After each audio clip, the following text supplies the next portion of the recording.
حضرت عمر کا وہ دور تھا کہ آپ کی ایک لونڈی کلمہ پڑھ گئی تو ابھی آپ مسلمان نہیں ہوئے تھے،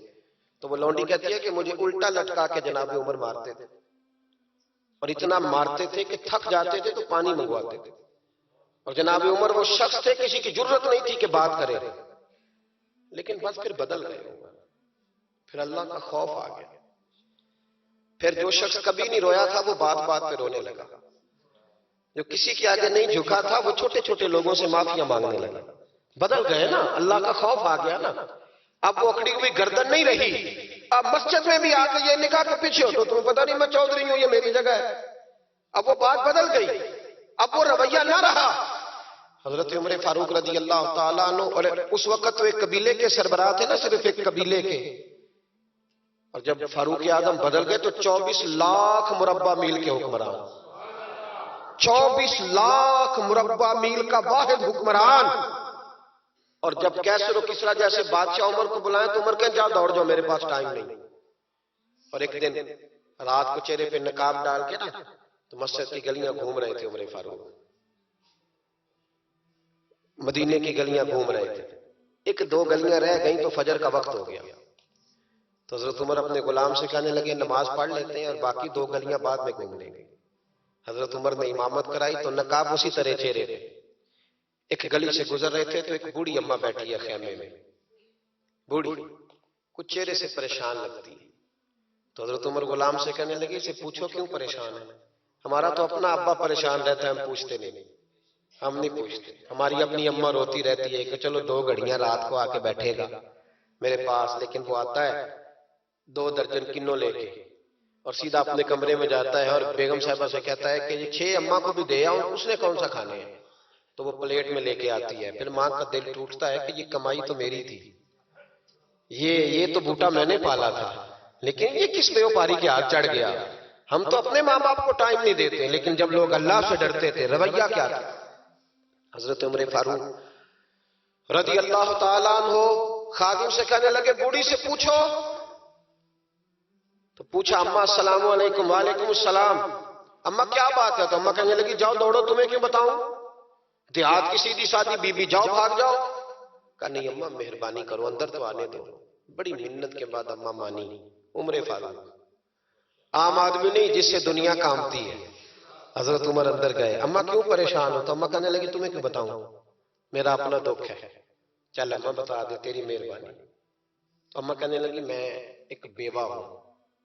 بے اولاد، کوئی میرا سہارا نہیں، مجھے عمر فاروق سے بڑی شکایت ہے، میرے اوپر 25 دینار کا قرضہ چڑھ گیا ہے اور 3 دن ہو گئے میں نے روٹی نہیں کھائی، اور عمر نے میری خبر نہیں لی،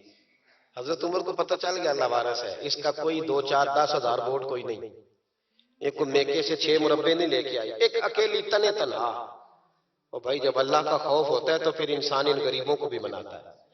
پھر ریڑی والے کی بھی اہمیت بڑھ جاتی ہے، پھر رکشے والے کی قدر بھی بڑھ جاتی ہے۔ حضرت عمر فاروق رضی اللہ تعالیٰ عنہ کہنے لگے اماں عمر سے شکوہ ہے، کہاں، جناب عمر کہتے ہیں میں نے ایک جملہ کہا تو اماں نے تو مجھے لاجواب کر دیا، میں نے کہا اماں عمر کو کیا پتا کہ تو بھوکی ہے اور مقروض ہے، اسے کیا خبر، تو اماں کہنے لگی کیا کہا تم نے، عمر کو خبر نہیں، اسے پتا نہیں، تو عمر سے کہو نا چھوڑ دے حکومت، اس کے حوالے کرے جو خبر رکھ سکتا ہے، کیوں بیٹھا ہے پھر، ہمارے حکمران کہتے ہیں ابھی میں صدمے میں ہوں، نکلوں گا تو بات کروں گا، نہ ادھر ادھر کی تو بات کر، یہ بتا کہ قافلہ کیوں لٹا، مجھے رہزنوں سے غرض نہیں تیری رہبری کا سوال ہے، ہاں تجھے جواب دینا پڑے گا۔ حضرت سیدنا عمر فاروق رضی اللہ تعالیٰ عنہ سے اماں کہنے لگی نہیں خبر رکھ سکتا تو حکومت کیوں کرتا ہے، چھوڑتا کیوں نہیں، تو حضرت عمر کہتے ہیں میں کانپنے لگا، دوڑے گئے جناب عمر، میں نے کہا اس اماں کا 6000 ووٹ نہیں کہ اس کی قدر کی جائے، یہ اماں کوئی بہت آکسفورڈ یونیورسٹی کی ڈگری ہولڈر نہیں کہ اس کی بات مانی جائے، کہ لوارث اور بیوہ بی بی۔ عمر دوڑے گئے، گھر سے اناج کا تھیلا کندھے پہ رکھا، 25 دینار بھی لیے، پکا پکایا کھانا بھی لیا، خادم کہنے لگا حضور مجھے دے دے میں اٹھا لیتا ہوں، تو حضرت عمر فرمانے لگے چل وعدہ کر قیامت کے دن بھی میرا بوجھ اٹھائے گا، کہنے لگا جی نہیں وہاں نہیں اٹھا سکتا، فرمایا پھر آج بھی نہ اٹھا مجھے ہی اٹھانے دے، یہ میرا بوجھ ہے تو مجھے ہی، اماں کے سامنے 25 دینار بھی رکھے، پھر اماں کو حضرت فاروق اعظم نے 2 مہینے کا راشن بھی دیا، پھر پکا پکایا کھانا بھی دیا۔ معمولی آدمی کی بات نہیں کر رہا، 24 لاکھ مربع میل کا حکمران۔ حضرت عمر مدینے میں بیٹھ کے کبھی للکار دیں تو کیسر و کسریٰ کی ٹانگیں کانپے۔ جناب عمر فاروق رضی اللہ کھانا کھلا کے اماں چارپائی پہ تھی تو عمر نیچے بیٹھ گئے، کہنے لگے اماں چل عمر کو معاف کر دے، چل جانے دے، کوئی حرج نہیں، بیچارے کو پتہ نہیں چلا۔ تو اماں کہنے لگی تو نے پھر عمر کا ذکر چھیڑ دیا۔ بیٹے میرے گھاؤ بڑے گہرے ہیں، میرے زخم بڑے سخت ہیں، کلیجہ پھٹے تو تجھے دکھاؤں کتنی تکلیف میں ہوں، میں تو پکا ہوا پھال ہوں،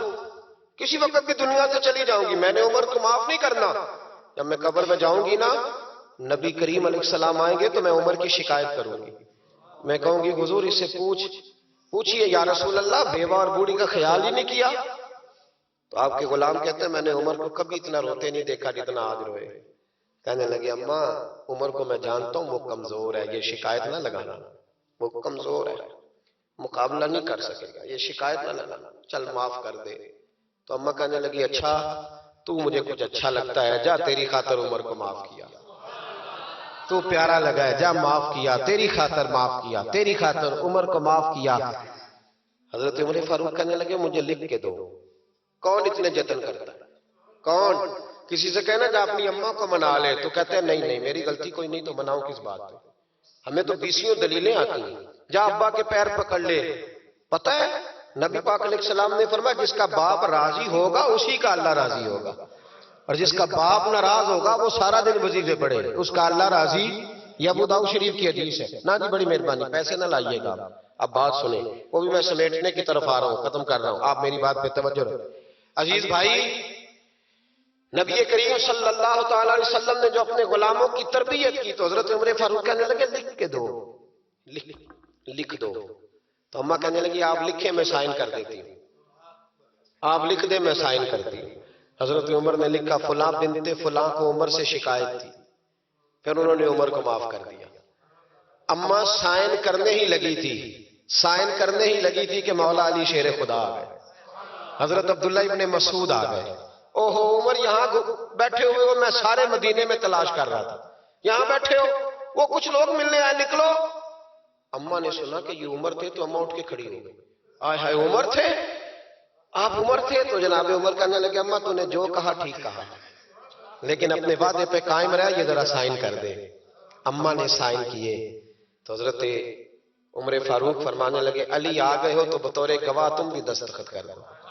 عبداللہ ابن مسعود تم بھی بطور گواہ دستخط۔ جب سائن ہوئے تو جناب عمر نے رکا لپیٹا اور مولا علی شیر خدا سے فرمانے لگے علی یہ رکھ لو، مجھے لگتا ہے میں تم سے پہلے دنیا سے جاؤں گا، اور جب میں پردہ کر جاؤں نا تو یہ رکا میرے کفن میں رکھ دینا۔ اگر حضور علیہ السلام نے پوچھا نا میری امت کے ساتھ کیا سلوک کر کے آئے ہو، تو رکا نکال کے کہوں گا یا رسول اللہ ایک بوڑھی ناراض تھی میں اسے بھی راضی کر کے آیا، حضور یہ میں راضی۔ بھائی جب تک ہم، اور یہ بزم مجھے اس لیے بھی یاد رہے گی اور یہ ہمیشہ یاد رہے گی، کسی شخص نے رو کے کہا ہے کہ لوگ نمازی بن جائیں، آپ یقین کریں میں بڑا راضی ہوا اس بات سے، یار کوئی رو کے کہہ دے، وہ کوئی بھی ہو، دل ٹھنڈا ہو گیا، روح ٹھنڈی ہو گیا، اللہ آپ کو سلامت رکھے۔ حضرت صاحب بن ناجیہ رضی اللہ تعالیٰ عنہ نبی پاک صلی اللہ علیہ وسلم کے ایک صحابی تھے، یہ طبرانی کی روایت ہے۔ تو وہ کہتے ہیں نبی پاک کی بارگاہ میں آ کے کہ یا رسول اللہ جو دور جاہلیت میں کسی نے نیکی کی تھی اس کا بھی اجر ملے گا؟ تو حضور نے فرمایا کیوں، تو نے کیا کیا؟ تو عرض کرنے لگے یا رسول اللہ میرا اونٹ گم ہو گیا تھا، تو میں ڈھونڈتے ڈھونڈتے پہنچ گیا، ایک بوڑھے کے پاس مجھے اونٹ مل گیا، ایک روایت میں 1 اونٹ ہے، ایک میں 2 اونٹ ہے، تو مجھے وہ اونٹ مل گئے۔ تو میں نے اس شخص کے پاس ابھی میں بیٹھا ہی تھا کہ کسی بچے کے رونے کی آواز آئی، تو وہ بوڑھا کہنے لگا دیکھو اگر بیٹا ہے تو رکھ لیتے ہیں، بیٹی ہے تو زندہ دفن کر دیتے ہیں۔ تو کہتے ہیں میں نے ان سے کہا کہ تم دفن نہ کرو مجھے دے دو، فرماتے ہیں انہوں نے پھر مجھ سے قیمت مانگی تو میں نے وہ اونٹ دے دیے،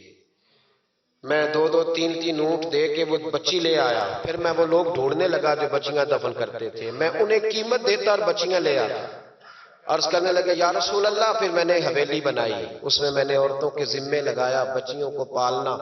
360 بچیوں کی میں نے جان بچائی۔ یا رسول اللہ آج کلمہ پڑھنے آیا ہوں اس کا بھی مجھے اجر ملے گا؟ تو حضور فرمانے لگے پہلا اجر تو تجھے مل گیا نا، اللہ نے کلمے کی توفیق عطا کر دی، پہلا اجر بھی تجھے مل گیا، اور باقی بھی اللہ تجھے خزانے کھول کے اجر عطا فرمائے گا۔ خیر کریں گے تو اللہ اجر ضائع نہیں کرتا، اللہ اجر ضائع، لیکن خیر کی عادت بنائیں، شر سے ہمیشہ بچیں۔ اللہ ہمیں توفیق عطا فرمائے۔ اللہ